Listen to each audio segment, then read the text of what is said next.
Bueno, muy buenas tardes a todos al otro lado de las pantallas.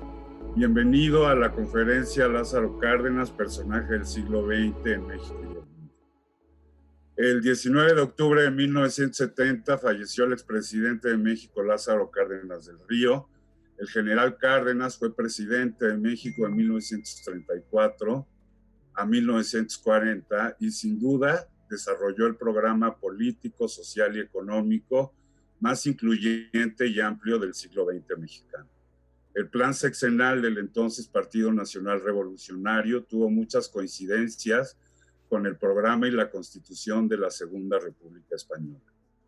La dignificación del trabajo, la reforma agraria y la reforma educativa son algunas de esas coincidencias fundamentales que hicieron al México cardenista y a la España republicana muy importantes aliados en el concierto internacional.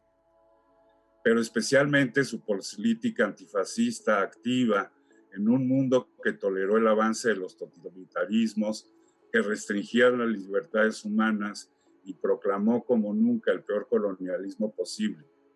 España cayó víctima del totalitarismo en el golpe de 1936 y la subsecuente guerra civil, que no hubieran tenido oportunidad sin la agencia de la Alemania nazi y la Italia fascista. El México de Cárdenas defendieron a España y su república en la Sociedad de Naciones y condenaron el fascismo internacional y la inmovilidad de muchos países.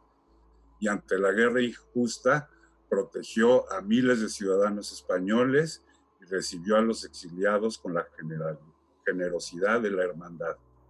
Cientos de esos niños provenientes de la guerra pasaron por las aulas del Colegio Madrid, educados por decenas de maestros, también perseguidos, también protegidos en nuestra institución. Quiero presentarles al doctor Javier García Diego, investigador del Colegio de México, presidente de la Academia Mexicana de la Historia y miembro del Colegio Nacional. Sin duda, un historiador indispensable para entender la primera mitad del siglo XX mexicano. Bienvenido, doctor. Es un honor para el Colegio Madrid su presencia y conversación con motivo del 50 aniversario luctuoso del general Lázaro Cárdenas. Comunidad, lo que les quiero pedir nada más es todo lo que ustedes quieran preguntar o comentar, lo puedan hacer por vía de su chat y al final de la plática el doctor contestará algunas de las preguntas que consideremos más interesantes. Adelante, doctor. Muchísimas gracias, Ernesto. Bueno, el honor es para mí, de verdad un gusto extraordinario esta oportunidad de platicar con la comunidad del Colegio Madrid, institución a la que yo respeto desde hace muchísimos años. Agradezco de verdad a Aura Sarauz la invitación, a Ernesto Rico y sobre todo a ustedes que están dispuestos a escuchar por alrededor de una hora lo que podamos decir y lo que podamos platicar sobre Lázaro Cárdenas. Para mí, lo más importante de Lázaro Cárdenas, antes de entrar a sus detalles biográficos, es que Lázaro Cárdenas es de esos rarísimos personajes, no solamente de la historia mexicana, sino de la historia mundial, que puede considerarse un doble mito, la palabra mito en el sentido más generoso del término. ¿A qué me refiero con eso? A que durante muchos años Lázaro Cárdenas fue parte de lo que se llama la historia gubernamental. No digo historia oficial, porque historias oficiales hay muchas. La Iglesia Católica tiene una historia oficial, la izquierda tiene una historia oficial y los gobiernos tienen también su historia oficial. Entonces le llamo yo historia gubernamental. La historia gubernamental priista, digamos, obviamente acogió a Lázaro Cárdenas como uno de sus personajes fundamentales durante muchos años.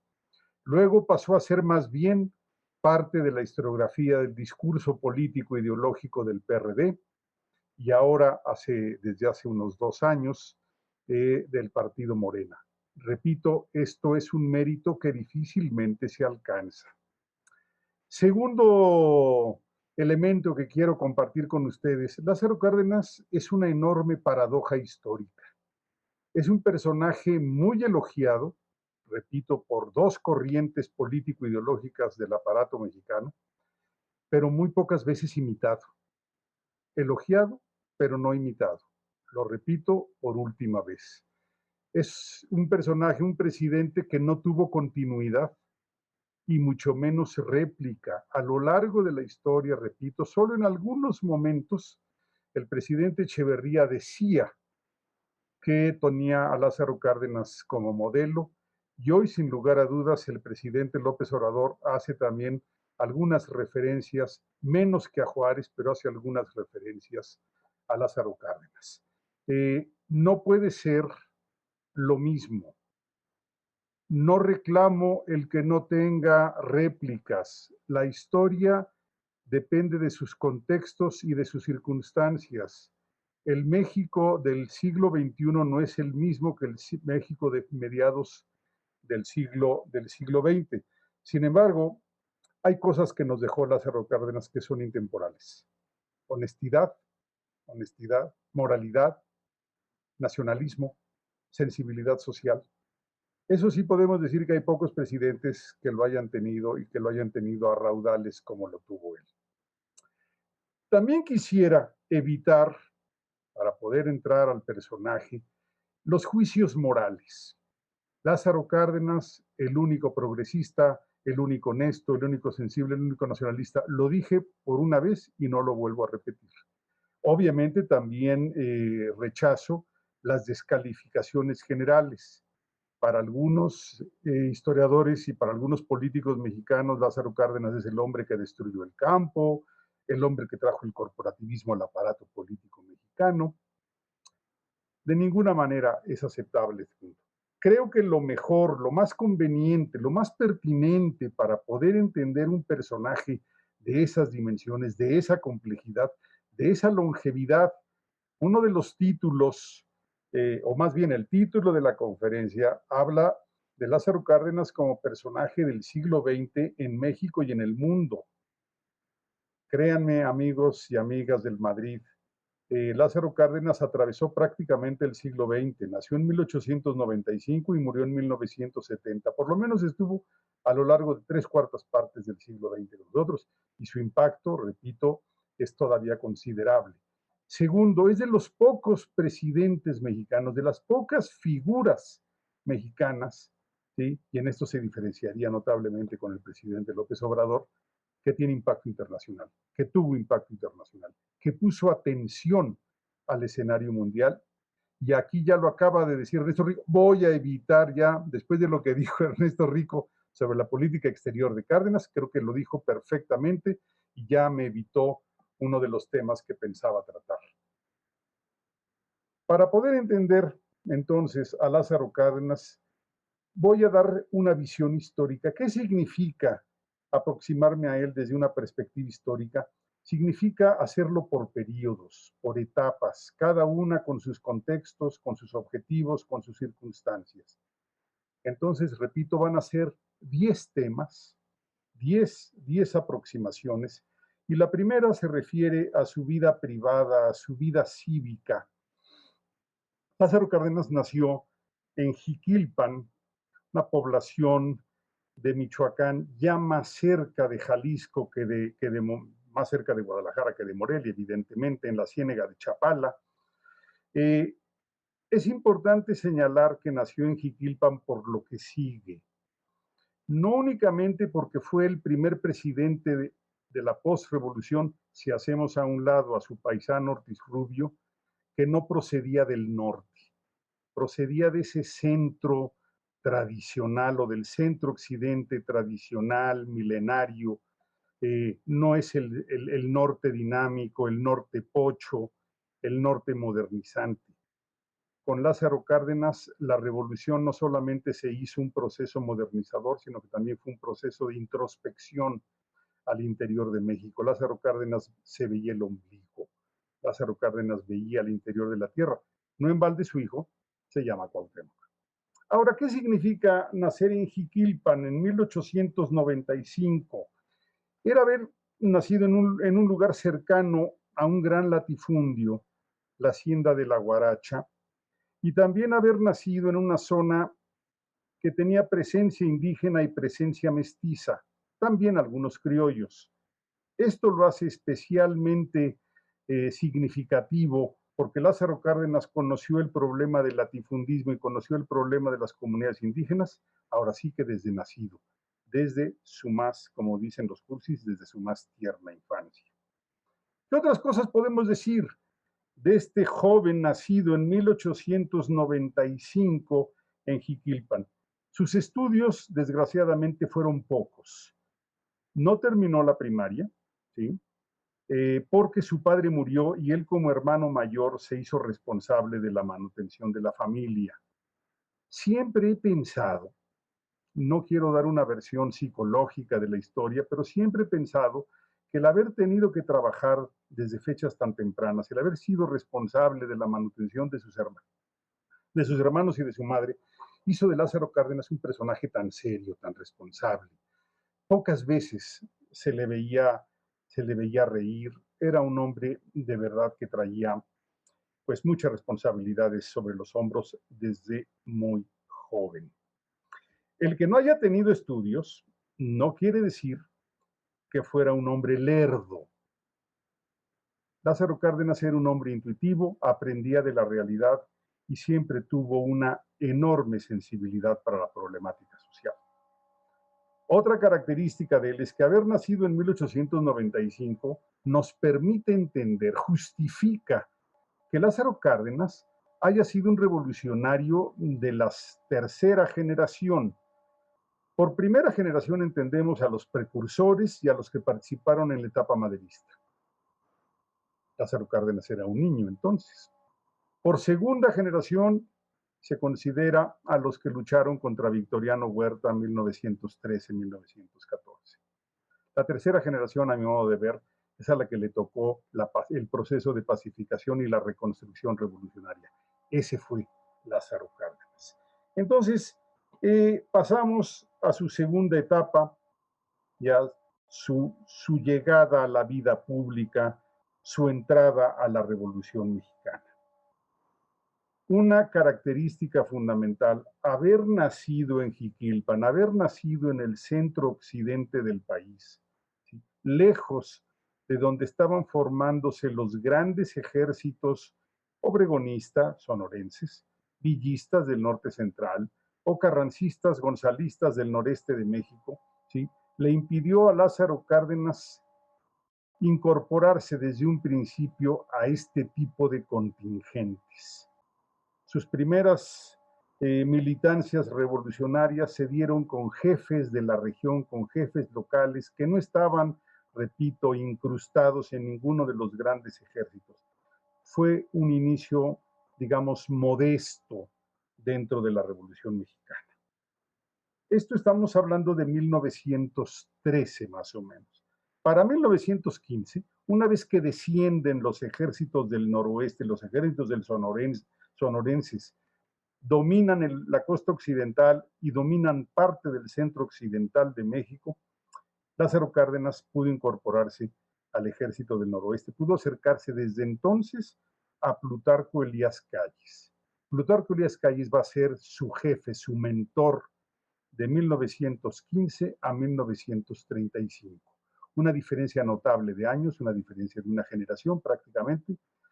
Plutarco Elías Calles había nacido hacia el 1878, cerca de 20 años mayor que Lázaro Cárdenas, y por eso siempre le va a decir chamaco. Esa va a ser la relación entre Plutarco Elías Calles y Lázaro Cárdenas. Y una vez que se incorporó a la revolución ya en un gran contingente, iniciar el trato con Plutarco Elías Calles quiere decir que ya Lázaro Cárdenas está dentro de los grandes ejércitos, ¿sí? Eso lo llevó a participar en una campaña de pacificación, claro, con Calles como jefe, en Sonora en contra de algunos yaquis broncos. Luego también le permitió estar en la campaña de pacificación contra Chávez García en Michoacán, un bandido muy curioso que por cierto murió víctima de la influencia española hacia 1918. Y por último, le permitió estar también, ser parte de la comandancia militar de la Huasteca Petrolera a las órdenes de un militar callista que se llamaba Arnulfo R. Gómez. Aquí lo que quiero señalar, amigos y amigas del Madrid, es que Lázaro Cárdenas empieza a conocer la realidad de la industria petrolera en el terreno, ¿sí? En donde operaban las compañías petroleras. Estamos hablando de 1918 a 1919 y primera mitad de 1920. 1920 es un parteaguas en la biografía de Lázaro Cárdenas. En 1920, a mediados de 1920, estalló la revuelta de Agua Prieta. Esto es la lucha de los sonorenses, bueno, se le sumaron obviamente de otras regiones, en contra de Carranza. Lázaro Cárdenas, como parte del ejército de los sonorenses, como parte del grupo político de los sonorenses, encabezado por Obregón, por Calles, participó en la revuelta de Agua Prieta, desconoció y luchó contra Venustiano Carranza, ahí en esa zona del país que podemos llamar la Huasteca Petrolera. Ese fue, repito, un parteaguas. A partir de que los sonorenses llegan al poder, a partir de que Plutarco Elías Calles se convierte de una figura regional en una figura nacional, comenzaron los ascensos para Lázaro Cárdenas. Entre 1920 y 1928, Lázaro Cárdenas fue jefe primero que todo alcanzó el generalato, y segundo, fue jefe de operaciones militares en Michoacán, su estado, en el Istmo de Tehuantepec, y otra vez, pero ahora ya como jefe de las operaciones, en la Huasteca Petrolera. Esto le fue permitiendo a Lázaro Cárdenas conocer buena parte del país. Ya había estado en Sonora, obviamente Michoacán lo conocía, ahora estuvo en el Istmo de Tehuantepec, y claro está, 2 veces, en 2 momentos, en lo que podemos llamar la Huasteca Petrolera, ahí entre Veracruz, Tamaulipas, ¿sí? La zona de Papantla, Martínez de la Torre, hasta Tuxpan. Esas eran las zonas por las que Lázaro Cárdenas estuvo operando primero en 1918 y 19 y luego hacia 1926, 1927. Amigos de la comunidad del Colegio Madrid, en 1928 se da otro cambio fundamental en la biografía de Lázaro Cárdenas. Fue electo, iba a decir fue designado, porque realmente en aquel momento había muy tibios procesos electorales. Con el apoyo de Plutarco Elías Calles, llegó a la gubernatura de Michoacán de 1928 a 1932. En Michoacán, básicamente enfrentó 2 problemas como gobernador. Uno, la guerra cristera, que ya tenía más o menos 2 años de haber iniciado. Y por otro lado, las consecuencias económicas, sociales, políticas, pero básicamente económicas y sociales, de la crisis económica internacional de 1929. No era fácil la gubernatura que tenía enfrente. Eran 2 responsabilidades, 2 problemáticas tremendas. Podemos decir que Lázaro Cárdenas, como dicen también los cursis, vástago de una familia católica, parece ser que le prometió a su madre, pero yo creo que más bien por su naturaleza, no ser violento con los cristeros, tratar de negociar, prefería que llegaran a amnistías, conceder amnistías, pacificar en lugar de reprimir. Y por el lado de la crisis económica, había 2 posibilidades, que es un poco el dilema que tienen los gobiernos del mundo hoy, incluyendo obviamente el mexicano. Estalla una crisis. ¿A quién apoyas? ¿Al sector más desprotegido, el que más padece la crisis, o al sector que te puede ayudar a salir de ella lo más pronto posible? Es muy claro, es o apoyar a los empresarios, hacendados, propietarios, o apoyar a los sectores populares. Otra vez les planteo el dilema porque son los dilemas que enfrentan los grandes políticos del mundo.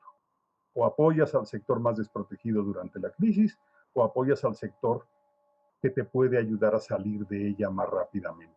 Mi respuesta es muy sencilla, amigos del Madrid, apoyas a los 2. Apoyas a los 2, ¿sí?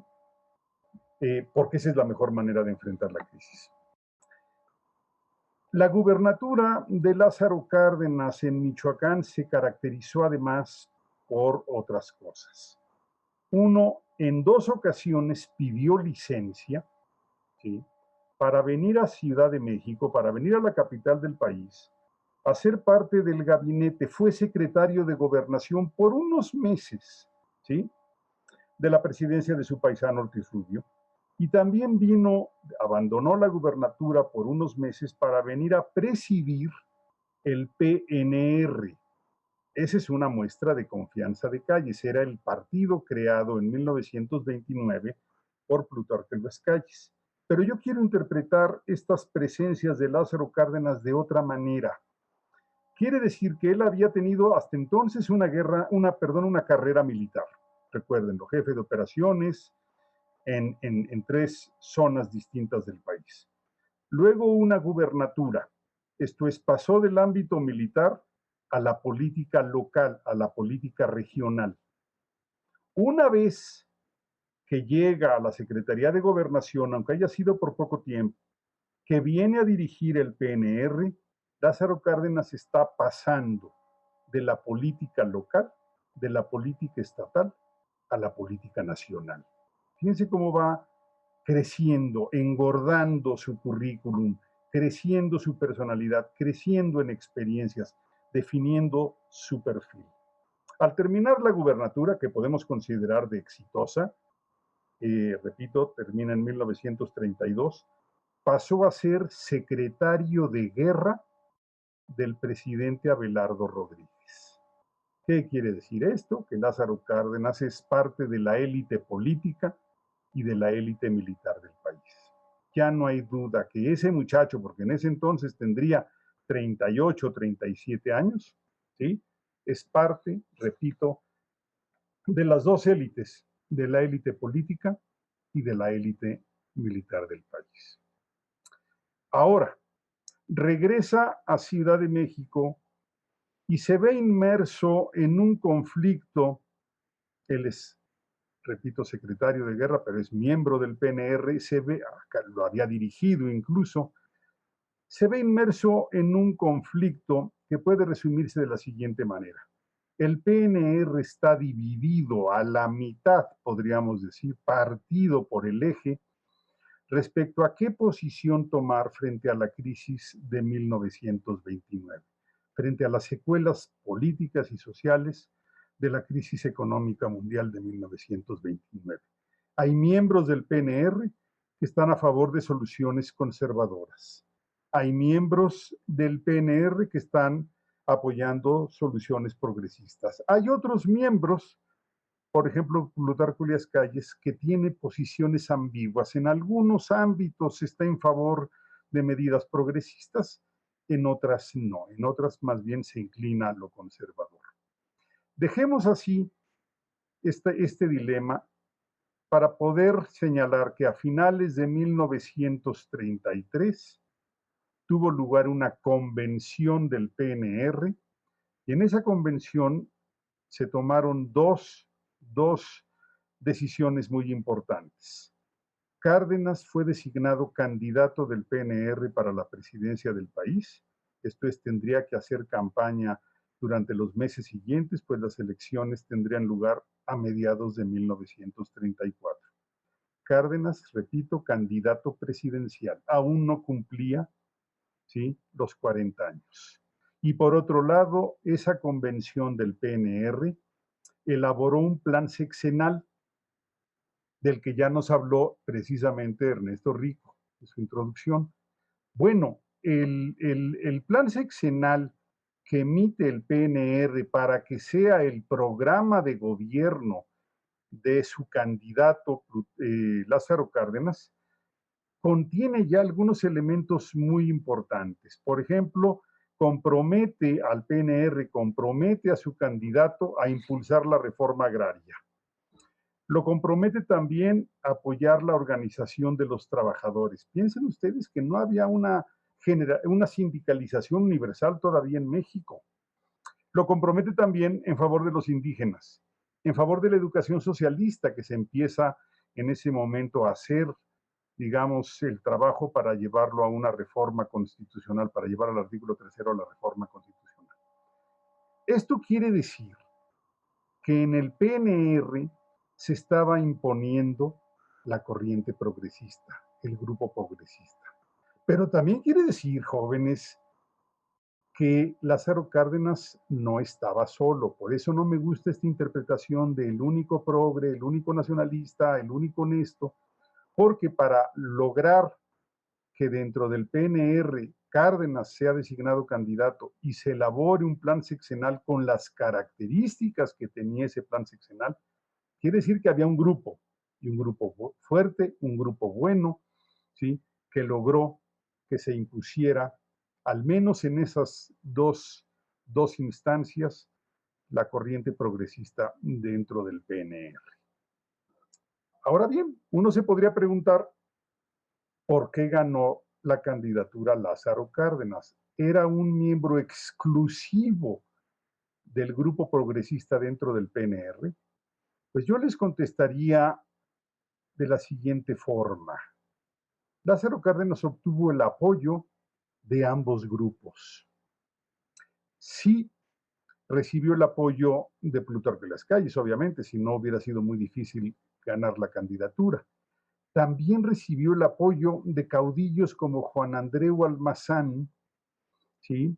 Recibió el apoyo de Portes Gil y por otro lado, ¿sí?, ciertamente, recibió el apoyo de los sectores más progresistas, digamos, el apoyo de Saturnino Cedillo, un consumado agrarista dentro del PNR, recibió el apoyo de Garrido Canaval, reconocido jacobino, recibió también el apoyo de las pocas organizaciones obreras y campesinas que había en ese entonces en México, la Central Campesina Mexicana, la Confederación General de Obreros y Campesinos de México. Esto fue lo que hizo que Lázaro Cárdenas ganara la candidatura dentro del PNR. Tenía, repito, para resumirlo, el apoyo de Calles, pero también tenía el apoyo de muchos otros elementos dentro del PNR. Repito, ganó por ser miembro de las dos élites, la política y la militar. Era muy importante no ser exclusivamente civilista o exclusivamente militar. Ganó porque a pesar de su juventud, tenía una enorme experiencia. Se las resumo: tres jefaturas militares, la gubernatura de Michoacán, secretario de Gobernación, director del PNR, secretario de Guerra. Era difícil competir con ese, vamos a decir en términos académicos, con ese currículum. Y por último, también ganó por las deficiencias de los otros competidores. Siempre hay que tomar en cuenta cuáles eran las características de los que no ganaron. Y puedo yo decir, por ejemplo, que Juan Andreu Almazán no ganó y no podía ganar la candidatura porque estaba convertido en empresario y porque tenía un pasado horrendo. De hecho, había colaborado, había luchado en favor de Victoriano Huerta. Saturnino Cedillo, el agrarista de San Luis Potosí, porque era muy rústico. Y Lázaro Cárdenas, se los dije, a lo mejor no terminó la primaria, pero nunca fue rústico. Siempre tuvo perspectivas complejas respecto a la realidad. Garrido Canaval, por jacobino. Era muy difícil que el PNR propusiera como candidato a la presidencia a un jacobino, ostentosamente jacobino, después de la Guerra Cristera y cuando se tenía enfrente el problema de la educación socialista. Había otros aspirantes: Adalberto Tejeda, que bien a bien nunca fue miembro regular del PNR, no podía ser candidato. Manuel Pérez Treviño, a lo mejor un político cercano a Calles que no tenía bases sociales y bases geográficas, y Lázaro Cárdenas tenía ambas cosas. Pasamos al quinto tema de la biografía de Lázaro Cárdenas. Hizo una extraordinaria campaña presidencial. Es el primer presidente que visita, bueno, el primer candidato, en este caso, el primer candidato que visitó cuanta población pudo, cuanto paraje pudo, a todo lo largo y ancho del país. Se sabe que recorrió el país a caballo, en ferrocarril, en automóvil, en avión, en lancha, lo que fuera. La pregunta es, ¿para qué hizo tal campaña Lázaro Cárdenas si no tenía un competidor enfrente? Realmente Lázaro Cárdenas ganó las elecciones prácticamente sin competidor. La respuesta es muy sencilla. Quería conocer los problemas del país. Quería conocer, número uno. Dos, quería conocer también el aparato político nacional. Él conocía ya a los miembros de la élite política, de la élite militar. Quería conocer a los caciques, quería conocer a los presidentes municipales, quería conocer a los líderes sociales de las diferentes regiones del país. Y por otro lado, número tres, para que lo conocieran a él.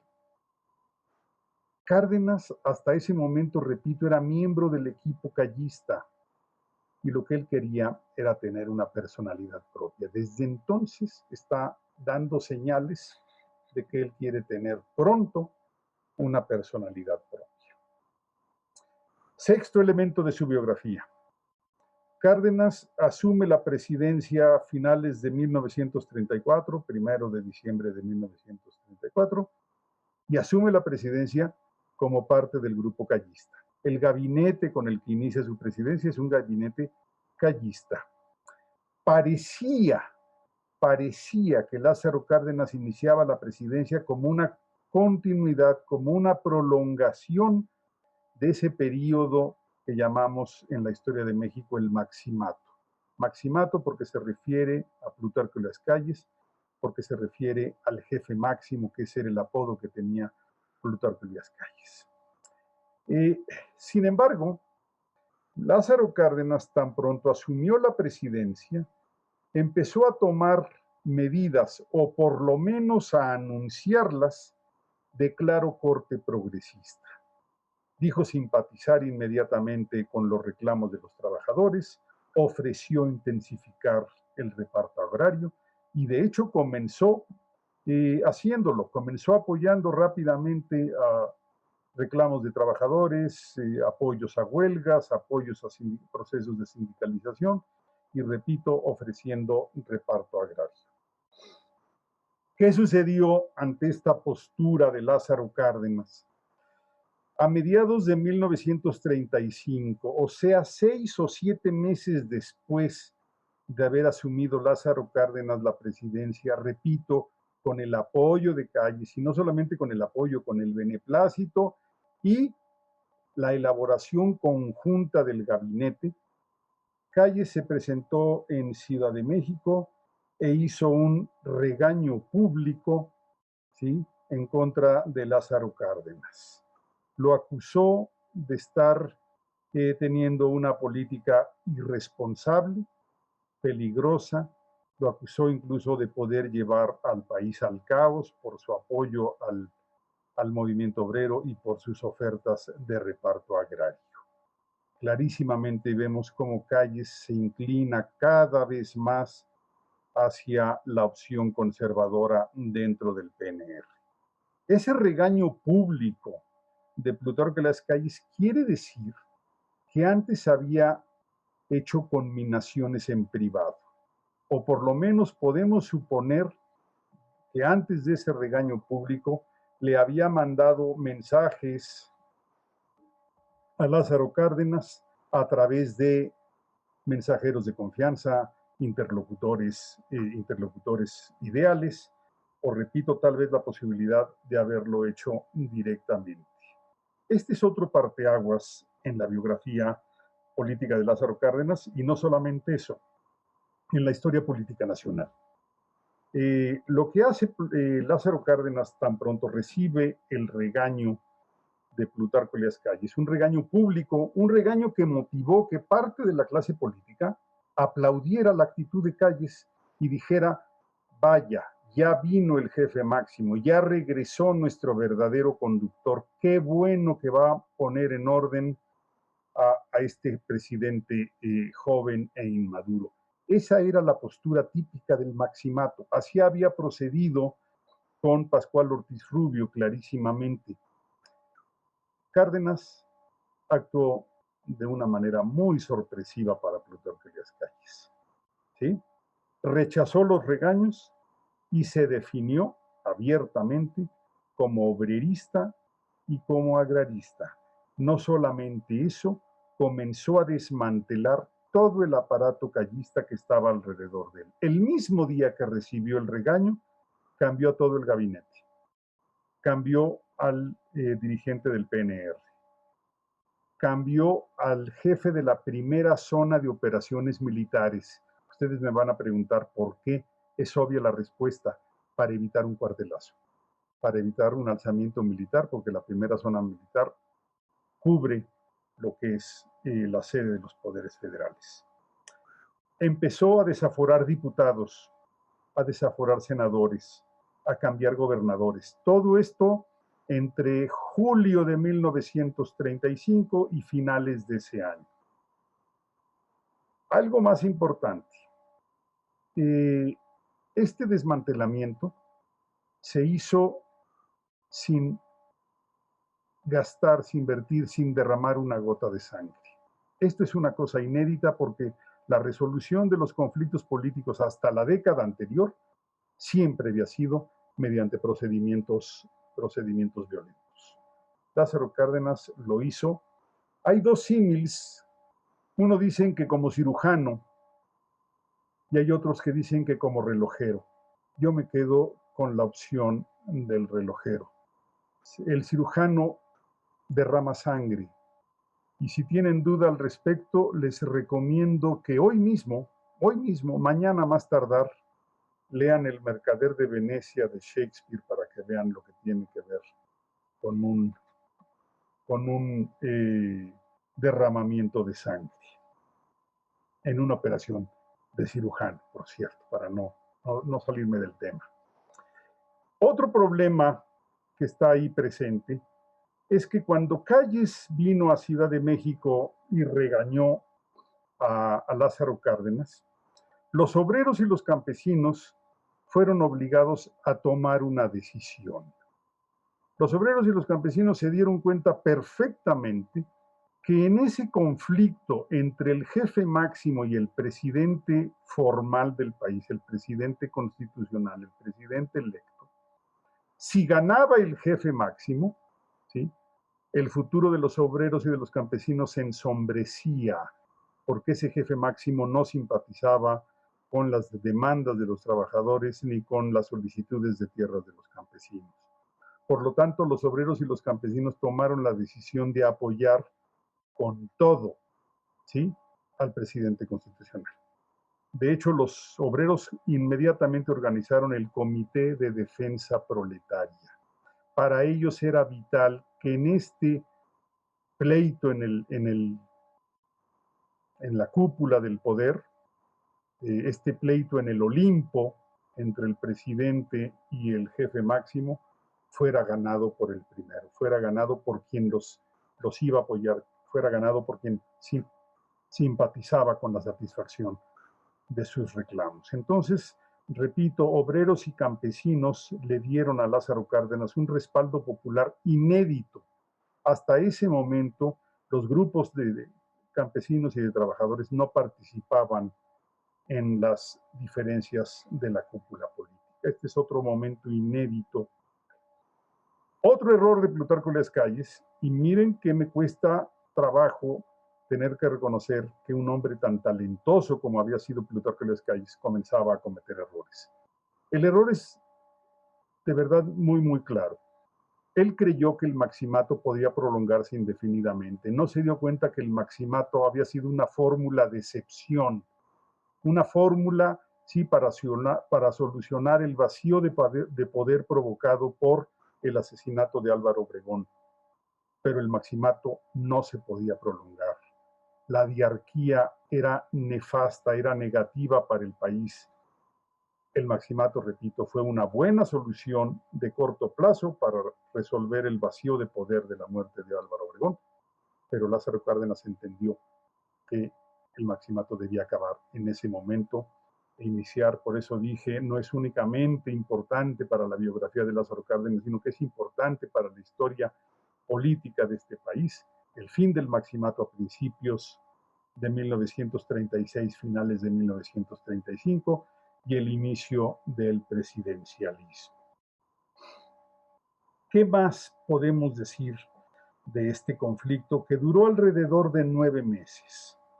Bueno, los obreros y los campesinos que respaldaron a Cárdenas empezaron a utilizar, también es inédito, amigos y amigas del Madrid, esto no sucedía antes, no había la disponibilidad. Bueno, empezaron a usar la plancha del Zócalo ahí frente a Palacio Nacional como un lugar de expresión pública. Entonces organizaron varias manifestaciones, varios desfiles rumbo a Palacio Nacional, primero para pedir la expulsión de calles del PNR. Estoy hablando de finales de 1935. Imagínense, voy a repetirlo otra vez, pedir la expulsión de calles del PNR, de su partido, del partido que él había creado apenas en 1929. 2 o 3 meses después, parece ser que hubo un acto de sabotaje y el gobierno de Cárdenas lo achacó a simpatizantes de calles. Un asunto ciertamente menor, pero ideal, perfecto para ser utilizado políticamente. Después de este acto de sabotaje, obreros y campesinos pidieron otra vez frente a Palacio Nacional, otra vez marchando hacia el Zócalo de la capital, pidieron ya no la expulsión de calles del PNR, sino su expulsión del país. En ese abril de 1936 se presentó un oficial de parte de Lázaro Cárdenas al domicilio de Plutarco Elías Calles para avisarle que el presidente del país pedía que se retirara de México, que saliera de México. Plutarco Elías Calles entendió su derrota y dijo: reconozco, mañana estoy dispuesto a salir rumbo al extranjero. ¿Qué significa esta escena medio escenográfica que estoy narrándoles? El fin del maximato, el inicio del presidencialismo, pero algo más. En aquel entonces no había partidos de oposición, no había diputados de otros partidos.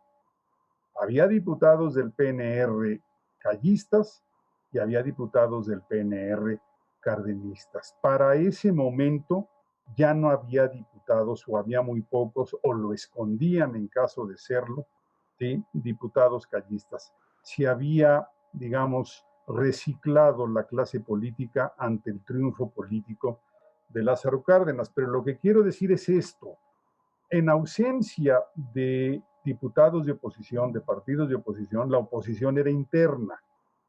Por eso era importante desmantelar el aparato, el grupo callista. Por eso era importante sacarlos del gabinete, sacarlos de la Cámara de Diputados, de senadores, de las gubernaturas, porque ellos eran el impedimento para que Cárdenas pudiera aplicar su proyecto de presidencia.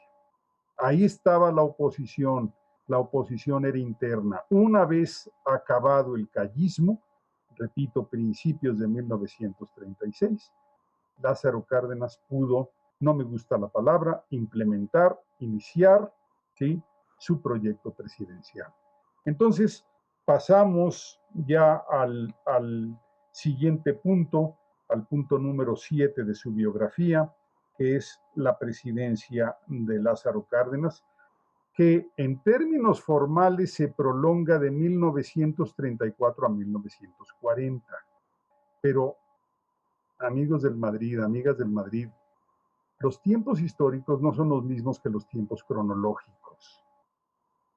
En términos cronológicos, la presidencia de Cárdenas duró del 1 de diciembre de 34 al último día de noviembre de 1940. En términos históricos, ¿sí?, su prolongación fue distinta. Arrancó realmente a principios de 1936, una vez desmantelado el callismo, y terminó antes de 1940. Tal vez para 1939, la misma presidencia de Cárdenas, con Cárdenas a la cabeza, comenzó a tener modificaciones sustantivas. Ahora, de estos años de la presidencia típica de Cárdenas, la canónica, la que conocemos todos, voy a obviar todo comentario. Ya en la introducción, Ernesto Rico lo dejó muy claro. Es lo que mejor se conoce de Lázaro Cárdenas, ¿sí? Reforma agraria, apoyo al movimiento obrero, política exterior nacionalista. Habló clarísimamente Ernesto de su política antifascista, educación socialista, la creación del Instituto Politécnico Nacional, el apoyo a los refugiados españoles, la expropiación petrolera, en fin, tantas cosas que de una u otra manera todos conocemos. Por cierto, esto es nada más un pequeño paréntesis. Cuidado con decir expropiación del petróleo. No hubo tal. Hubo expropiación petrolera. El petróleo ya era del Estado mexicano desde el artículo 27 de la Constitución de 1917.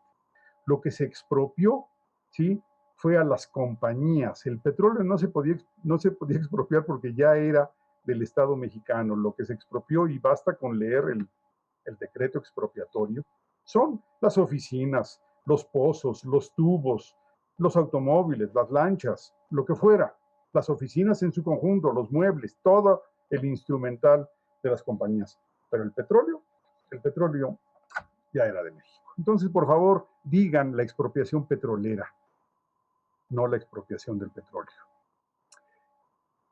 Siguiente elemento, punto número 8.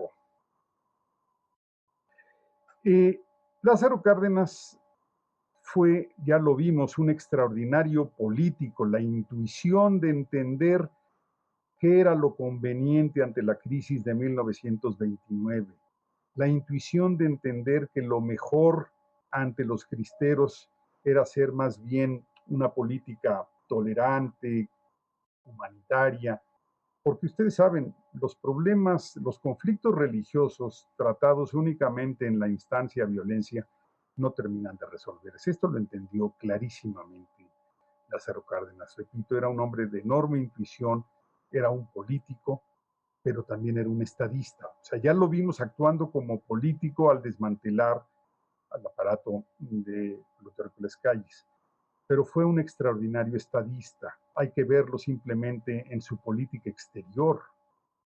Amigos del Madrid, amigas del Madrid, imagínense un presidente de México, ¿sí?, que por cierto era un país en ese momento pues todavía muy rural, con una economía todavía muy pobre, que de repente se permita en los máximos foros internacionales llamarle la atención a Mussolini, a Hitler, darle asilo a Trotsky, en fin, era un hombre de unas dimensiones. Por eso el título de esta charla es Lázaro Cárdenas ante México y ante el mundo.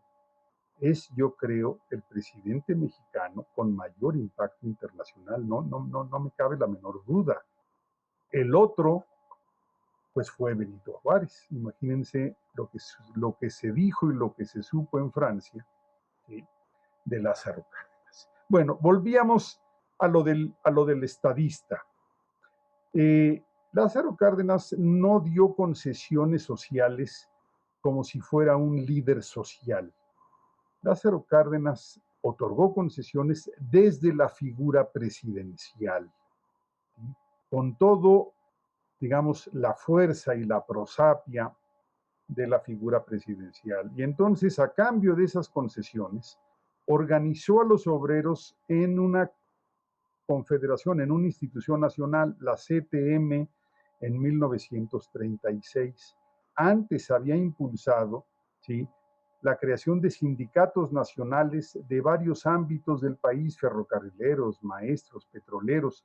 Era la única forma de fortalecer a los trabajadores, permitirles tener o ayudarlos a tener sindicatos nacionales, no atomizados.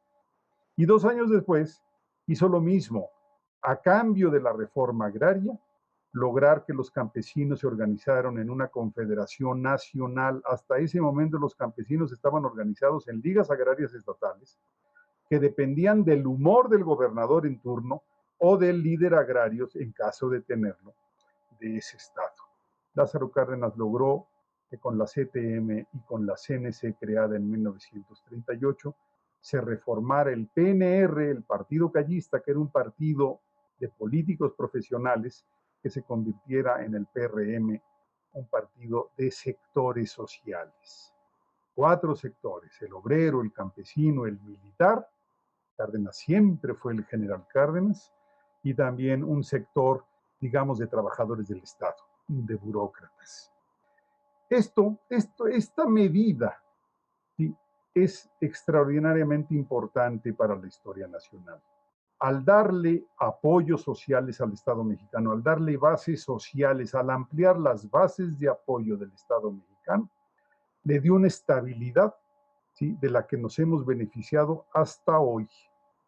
Habrá habido otro tipo de conflictos, ¿sí?, conflictos políticos, conflictos estudiantiles, pero no hemos tenido a partir de 1938 con la creación del PRM, ni grandes conflictos obreros, ni grandes rebeliones agrarias.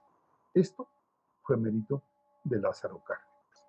Pero les decía, para finales de, este es el punto 9, el penúltimo de mi exposición. Para finales de 1938, principios de 1939, el propio Cárdenas, él mismo,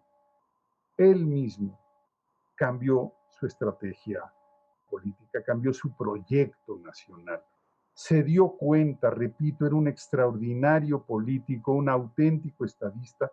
Se dio cuenta que las condiciones nacionales y las condiciones internacionales habían cambiado. Decidió ya no exponer su gobierno, ya no exponer las reformas que se habían logrado.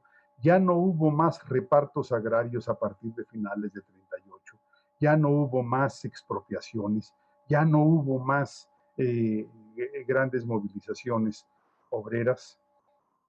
Lo que hizo Lázaro Cárdenas fue visualizar los problemas que se venían para 1940. Percibió problemas en el ejército. Saturnino Cedillo hizo un levantamiento, se rebeló. Almazán propugnaba por una candidatura independiente. Las clases medias estaban reorganizándose, o más bien organizándose, crearon el PAN en septiembre de 39. Se estaban agrupando muchísimos exrevolucionarios que no coincidían con el modelo radical de Revolución Mexicana impulsado por Lázaro Cárdenas, y por otro lado, jóvenes, había estallado ya, o estallaría hacia septiembre de 39, la Segunda Guerra Mundial. En ese sentido, Lázaro Cárdenas optó por consolidar, asegurar sus reformas, no exponerlas, no exponer a un agrupamiento de las fuerzas conservadoras, no exponer a la posibilidad de un golpe interno con aprobación internacional. Esto lo tuvo Lázaro Cárdenas en mente, y además, y aquí me voy a meter en un elemento absolutamente polémico, cada vez que lo expongo veo cómo se alzan las cejas y se hacen ciertas muecas. La posibilidad sucesoria de Lázaro Cárdenas estaba en Múgica y remotamente en Lombardo Toledano. No tenían la misma cercanía, no tenía la misma confianza Lázaro Cárdenas en Lombardo que la que tenía en su mentor, en su amigo, en su ejemplo, en su maestro Francisco J. Múgica. Parte de las deudas escolares que tenía Lázaro Cárdenas las había remediado con las recomendaciones de lectura, con las conversaciones que durante muchos años tuvo con Francisco J. Múgica. Ahora, el problema de Múgica es que no era un buen candidato. Aunque tenía grado militar por haber participado en la lucha contra Victoriano Huerta, no era considerado por ellos como un miembro del ejército. No lo veían como un miembro del ejército. Los trabajadores de la CTM, la principal organización laboral de México, de orientación, vamos a decirlo, soviética, proestalinista, repudiaba a Francisco J. Múgica porque lo acusaba de haber sido pieza clave en la llegada a México de León Trotsky. La Iglesia Católica, o sea, las clases medias, no le perdonaban la redacción del artículo 3º constitucional en el Congreso Constituyente de Querétaro de 1917. Los empresarios no le perdonaban la ley de expropiación de 1936. Estados Unidos no le perdonaba su participación protagónica, junto con Cárdenas, el hombre más importante en la expropiación petrolera. Además, Mújica no tenía bases sociales propias, había el riesgo de que perdiera y había el riesgo de que para no perder el poder hubiera que presionar un poco para que terminara quedándose con la presidencia. Lázaro Cárdenas, para decirlo rápido, entendió muy claro que era muy costoso imponer a Francisco J. Mújica. Por otro lado, encontró en Manuel Ávila Camacho una alternativa conveniente, pertinente. No dije ideal, dije conveniente y pertinente. Manuel Ávila Camacho era cercanísimo a él. Había sido su jefe de Estado Mayor desde el periodo de la lucha armada. Por lo menos desde 1918 yo encuentro ya a Manuel Ávila Camacho como jefe del Estado Mayor de Lázaro Cárdenas. Terminó siendo luego su secretario de guerra. Era militar y Lázaro Cárdenas pensaba que una vez estallada la Segunda Guerra Mundial, para 1940 estaba estalladísima, al país le convenía tener a un jefe de Estado que además fuera general del ejército. Se había reconocido como creyente, ¿sí? Y en términos políticos tenía algo que no tenía Mújica. Mújica era un hombre muy exaltado, de personalidad muy arrebatada, y Manuel Ávila Camacho era un hombre prudente políticamente. Repito, Lázaro Cárdenas quería consolidar, no quería arriesgar, menos radicalizar su proyecto, y entonces apoyó a Manuel Ávila Camacho para que fuera el siguiente presidente de México. Concluyo con el último punto, el punto número 10, tal vez el más prolongado en años y el menos relevante en términos históricos. Lázaro Cárdenas, expresidente. Primero que todo, en el sexenio de Manuel Ávila Camacho, para aquellos que piensen, para aquellos que digan que Lázaro Cárdenas se arrepintió de haber apoyado a Ávila Camacho, para aquellos que digan que Lázaro Cárdenas se sintió traicionado porque Ávila Camacho modificó su proyecto, de subrayar que Lázaro Cárdenas fue colaborador de Ávila Camacho. Primero como comandante militar del Pacífico. Sucedió, amigos del Madrid, amigas del Madrid, que vino el ataque a Pearl Harbor, diciembre de 41. Se temió que los japoneses, que la aviación japonesa, que la marina japonesa, después de Pearl Harbor, quisiera hacer incursiones de esta parte del Océano Pacífico, y entonces el gobierno de México nombró a Lázaro Cárdenas como comandante militar del Pacífico.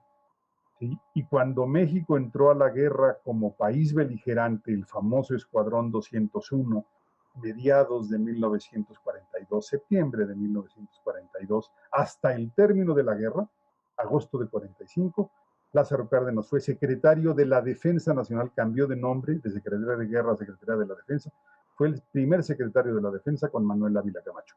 Ahora, es una jugada genial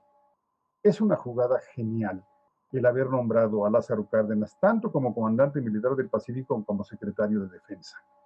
Por un lado, los Estados Unidos le tenían cierta confianza. A pesar de la expropiación petrolera, sabían que Lázaro Cárdenas era un antifascista absoluto. Había dado pruebas de ello desde sus críticas a la invasión de Mussolini a Etiopía. O sea, no podían encontrar en México un político y un militar más claramente, más verticalmente antifascista. Eso respecto a Estados Unidos. Pero también había otro mensaje.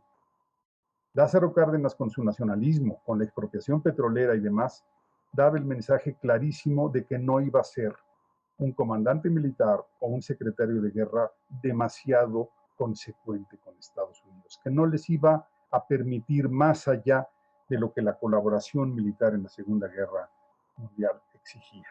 Esta fue la experiencia de Lázaro Cárdenas con Ávila Camacho. Y luego vinieron otros presidentes. He de decir que por la experiencia que había tenido Lázaro Cárdenas frente a Plutarco Elías Calles, que había querido, digamos, dirigir desde afuera su presidencia, Lázaro Cárdenas jamás intentó, ¿sí?, intervenir de manera importante, de manera significativa con los siguientes presidentes de México. Se mantuvo al margen, ya no volvió a tener experiencia partidista, se alejó absolutamente de las políticas partidistas. Esto no quiere decir que no haya tenido diferencias con los diferentes presidentes. Las tuvo y las tuvo fuertes, pero por ejemplo nunca rompió con el PRI, que fue creado para modificar al PRM entre 1945 y 1946.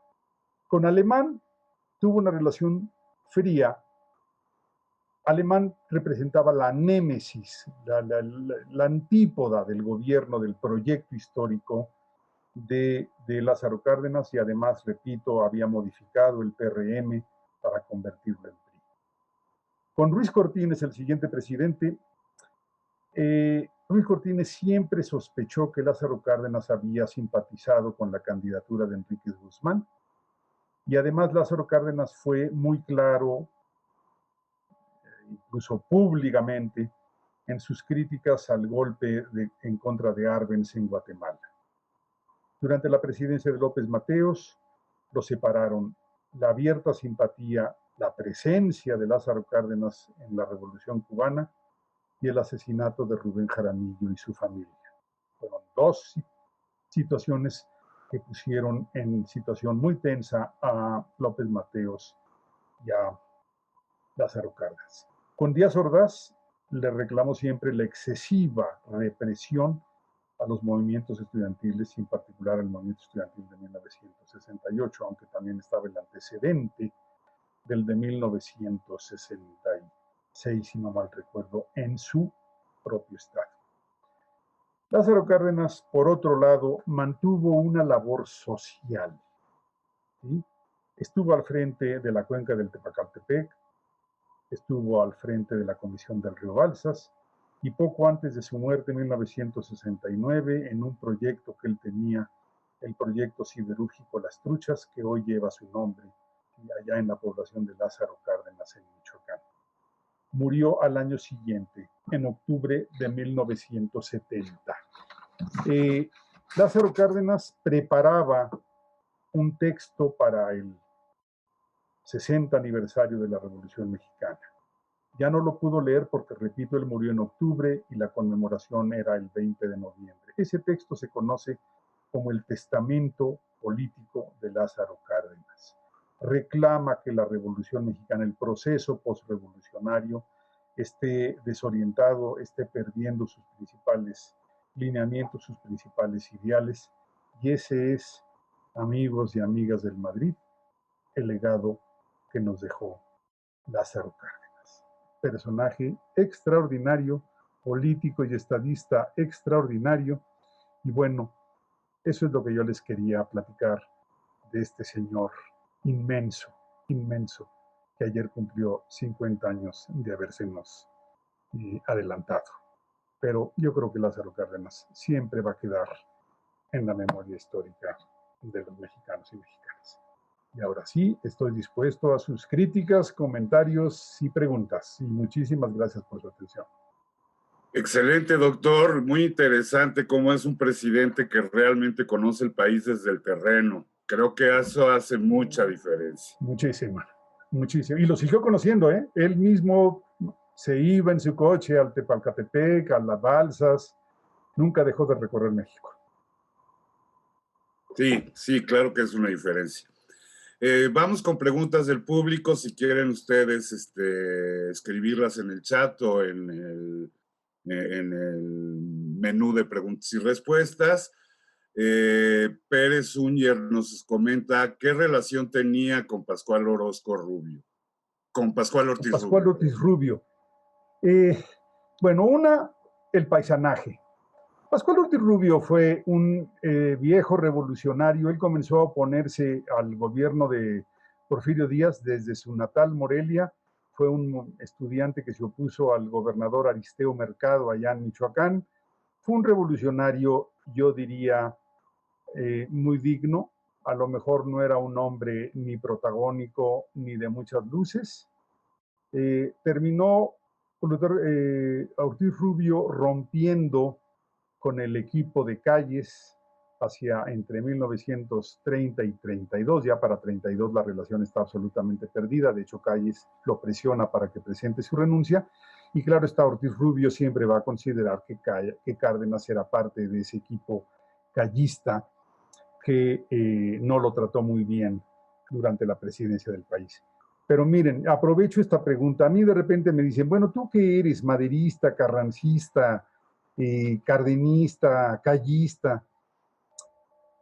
A mí me gusta reconocer todas las aportaciones de los personajes que han pasado por la historia de México. No me gustan los apodos, no me gustan las burlas, creo que eso no ayuda a la cultura política.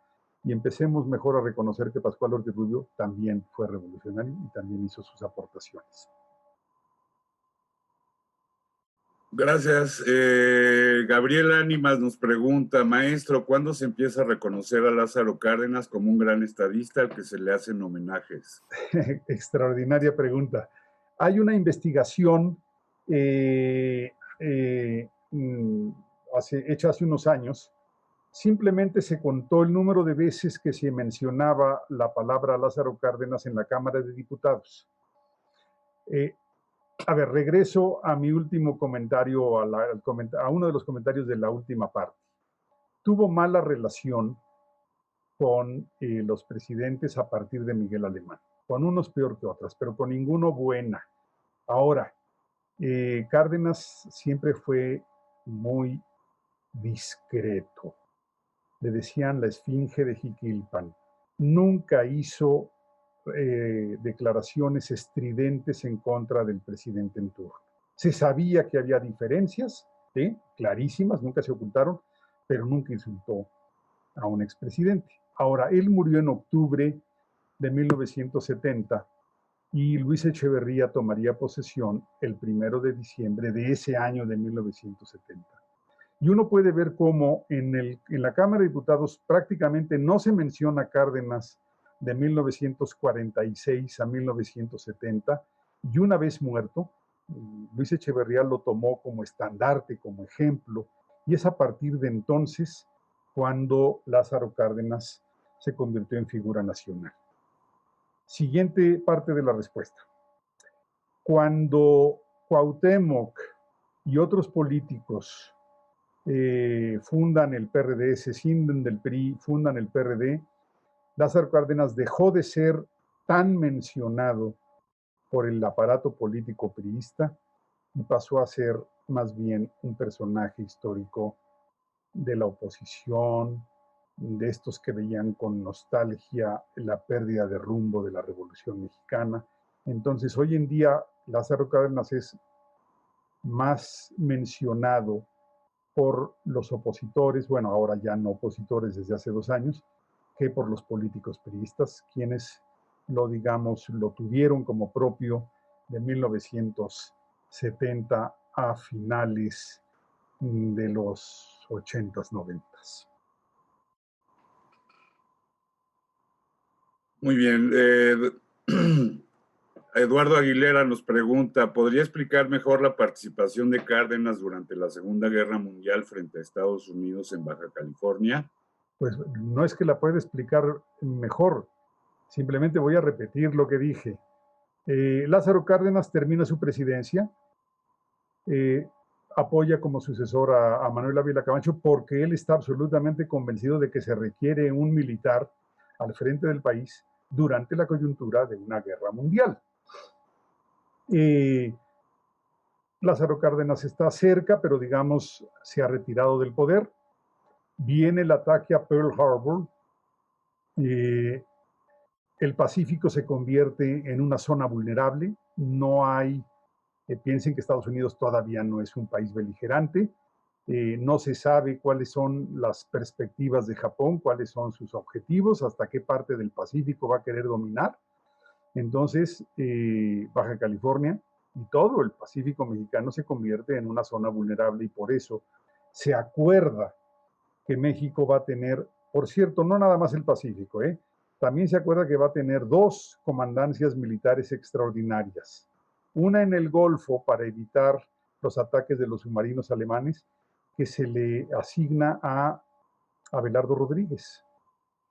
Y la otra en el Pacífico que se le asigna a Cárdenas. Vean la decisión mayúscula que toma Ávila Camacho, o sea, pone en ambas comandancias, en la del Pacífico y en la del Golfo, a 2 militares de la Revolución y a 2 expresidentes. Y no le tembló la mano de decir estos presidentes pueden opacarme, no. Y ahora, en la interpretación, para Estados Unidos, Lázaro Cárdenas era una garantía de 2 cosas. Era una garantía de lucha contra el fascismo, o sea, no solamente contra Alemania, había criticado abiertamente, y cuando digo criticado abiertamente, no me refiero a declaraciones con amigos o a haberlo registrado en su diario, no, declaraciones en el salón principal de la Sociedad de las Naciones, había criticado abiertamente a Japón por su invasión a la Manchuria, ¿sí? Allá por el 1937. Entonces sabían que era antifascista, anti-Hitler, anti-Mussolini, pero también anti-Japón. Eso a Estados Unidos le daba tranquilidad. Y a los mexicanos nos daba tranquilidad tener a Cárdenas ahí porque sabíamos que no iba a permitir que Estados Unidos se sobrepasara en sus aspiraciones de colaboración militar. Espero que haya quedado clara esta decisión. A mí me parece genial, o sea, de 2 auténticos estadistas, de Cárdenas y de Ávila Camacho. Y qué grandeza de Cárdenas de haber regresado después de la presidencia, haber asumido una comandancia militar y luego un puesto en el gabinete. Eso solo lo hacen la gente grande, los verdaderos gigantes de la historia. Sergio Osorio nos dice, doctor García Diego, excelente conferencia, hemos aprendido mucho en muy poco tiempo, pero quisiera que si usted pudiera abundar más en el escenario de que Mujica hubiera sido el presidente que sucedió a Lázaro Cárdenas. Bueno, voy a volver a repetir lo mismo. Ciertamente, Lázaro Cárdenas tenía una predilección personal, como ser humano, de su amigo y mentor Mujica.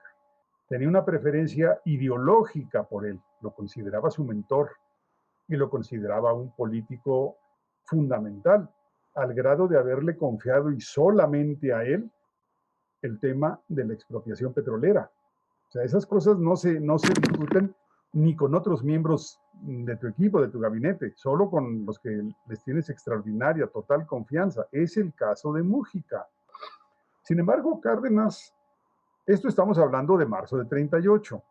Bueno, Cárdenas se convenció para finales de 39 que Mújica no era la mejor opción, que era una opción riesgosa, porque no contaba con el apoyo de los trabajadores, porque tenía una aversión por el Estados Unidos muy fuerte, la Iglesia Católica, los empresarios, las clases medias, los trabajadores, no sé si ya lo dije, lo repito, por su cercanía con Trotsky. Recuerden que la CTM era una central obrera prosoviética, stalinista, a través de Lombardo Toledano. Entonces, además no tenía el apoyo de los militares. Podría seguir dando elementos, pero creo que con esto es suficiente para decir que Mujica, extraordinario personaje, de verdad extraordinario personaje.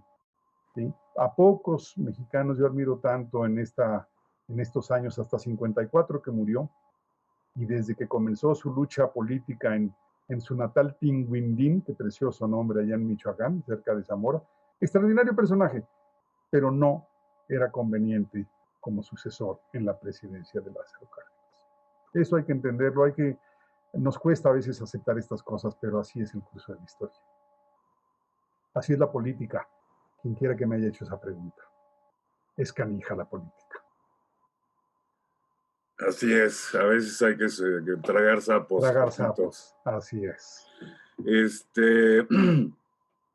Olivia Garza le manda a decir, yo la escuchaba diariamente por radio. ¿Está en la radio actualmente? Sí, me da mucho gusto oírlo. Desde hace 16 años sostengo un programa en la radio pública, en la estación del IMER.